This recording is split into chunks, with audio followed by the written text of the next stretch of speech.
ఉపనిషత్తులలోని వాక్యములను నిరంతరము మననం చెయ్యాలి. 4 వేదములకు సంబంధించిన ఉపనిషత్తులలోని విజ్ఞాన సర్వస్వాన్ని అందించగల 4 మహావాక్యములను ఋషులు మనకు అందించారు. వీటిలో బ్రహ్మజ్ఞానము గురించిన వేద విజ్ఞానమంతా ఇమిడి ఉంది. వాటిలో మొదటిది సత్యానికి నిర్వచనమైన ప్రజ్ఞానం బ్రహ్మ అనే మహావాక్యం.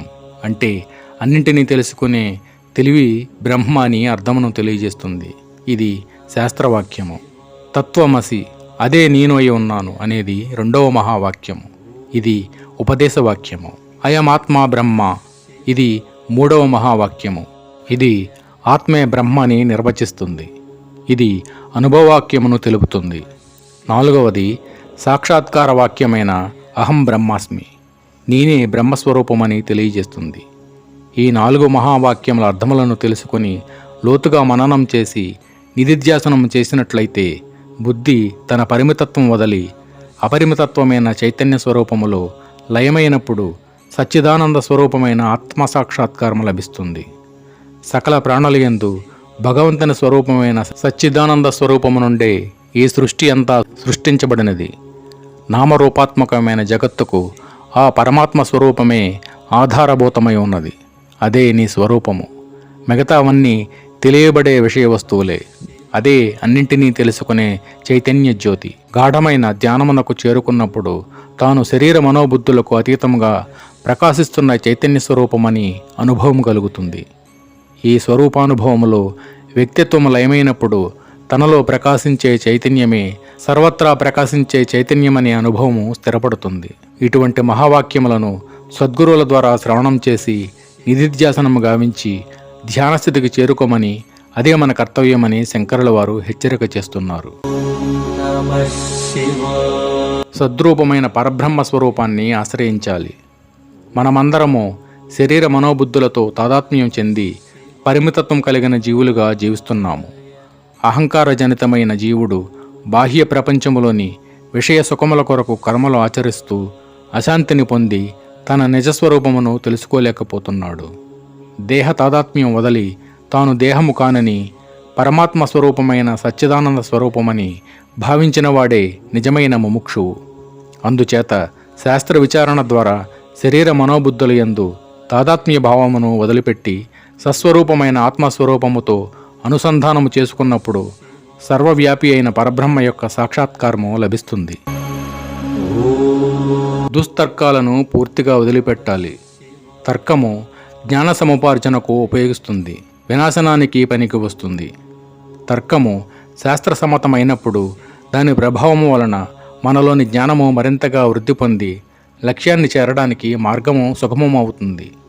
అదే తర్కము కుయుక్తులతో ఉన్నప్పుడు సదవగాహన లోపించి మన మార్గము అంధకారమై చేరవలసిన లక్ష్యమును చేరకుండా అవరోధము కలిగిస్తుంది. ఉపనిషత్తుల యందు శ్రద్ధ విశ్వాసము లేని వారు చేసే నిరర్ధక తర్కమును పూర్తిగా నిషేధించాలి. అటువంటి వారు దేశ కాలాదులకు అతీతమైన సర్వాంతర్యామి అయిన పరమాత్మ స్వరూపాన్ని దర్శించలేరు. దీనిని పొందడానికి సునిశ్చితమైన బుద్ధి చాలా అవసరం. అంతరంగములోని సూక్ష్మంగా ఉండే పరికరములైన మనోబుద్ధులు రాగద్వేషములతో నిండి ఉండడం వలన విశ్వవ్యాప్తమైన సత్స్వరూపమును ఎంతమాత్రం సాక్షాత్కరించుకోలేరు. శృతి సమ్మతమైన తర్కమును మనం అనుసరించాలి. దుస్తర్కములను నిరర్ధక వాదనలు అనవసరమన్నారు. కానీ ఆత్మస్వరూపమని తెలుసుకొనడానికి శృతులు ప్రతిపాదించిన తర్కములు, వాదనలు, సిద్ధాంతములు వంటి వాటిని సునిశ్చితమైన బుద్ధితో అర్థం చేసుకొనడం చాలా అవసరమని తెలుసుకోవాలి. వేదాంత శాస్త్రములలో పొందుపరచబడిన జ్ఞానము సూక్ష్మమైన బుద్ధి ద్వారా గ్రహించవలసినదే. ఉపనిషత్తులు సూచించిన పద్ధతుల ద్వారా అధ్యయనం చేసి తర్కించి ఆత్మస్వరూపమును నిరూపించవలసినదే. మన ఋషులు ప్రతిపాదించిన సిద్ధాంతముల ద్వారా విషయ పరిశీలన గావించి పంచకోశములను నిషేధించి అవస్థాత్రయమును వ్యతిరేకించి జగత్తు అంతటికీ ఆధారభూతమైన ఆత్మస్వరూపమును గుర్తించాలి. నిర్మలము నిశ్చలము అయిన సూక్ష్మ బుద్ధి మాత్రమే శుద్ధ చైతన్య స్వరూపమైన పరమాత్మతత్వంలోనికి ముముక్షులను చేర్చగలదు.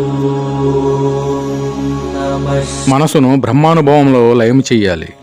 మనము చాలా కాలముగా శరీర మనోబుద్ధులతో తాదాత్మ్యం చెంది బాహ్య ప్రపంచములోని విషయములతోనూ రాగములతోనూ తలపులతోనూ ఆనందమును అన్వేషించుకుంటూ జీవభావంతో జీవిస్తున్నాము.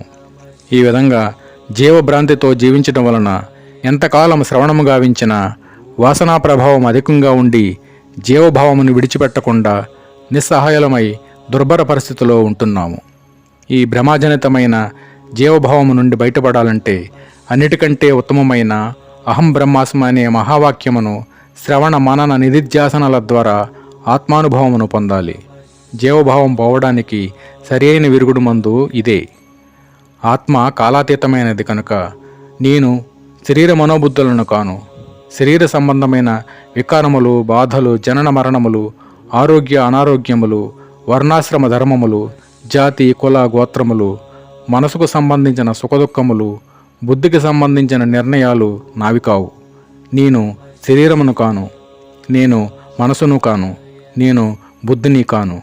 నేను సర్వకాల సర్వావస్థలలో నేను అవినాశి అయిన పరబ్రహ్మ స్వరూపమును అని భావించి చెదిరిపోని ప్రశాంతత, సంతోషము, సమత్వము కలిగిన మనసు, ఆనందముతో మనసును నింపుకోవాలి. గర్వమును విడిచిపెట్టాలి. దేహముతో తాదాత్మ్య భావమును పొంది విషయ వస్తువులయందు మమత్వ భావమును పెంచుకొని అహంకారమునకు అసత్య విలువలను కల్పించుకొని ఇతరులను అగౌరవపరుస్తూ మనం గర్వపడుతూ ఉంటాము. ఈ పరిస్థితులన్నీ మనలో గర్వాన్ని పెంచుతాయి. ఈ గర్వము అహంకారం యొక్క ప్రతిరూపమే. అహంకారమును దాని చుట్టూ ఆవరించి ఉన్న పదార్థపు పొరలతో గల తాదాత్మ్య భావమును జాగ్రత్తగా పరిశీలిస్తే ఈ గర్వము అహంకారం యొక్క స్వభావమే అని అర్థమవుతుంది. ఈ గర్వమును, దానికి కారణమైన మమత్వ భావమును త్యజించాలంటే అహంకారమును సస్వరూపమైన ఆత్మకు సమర్పణ గావించాలి. నేను దేహమును అను భావమును విడనాడాలి.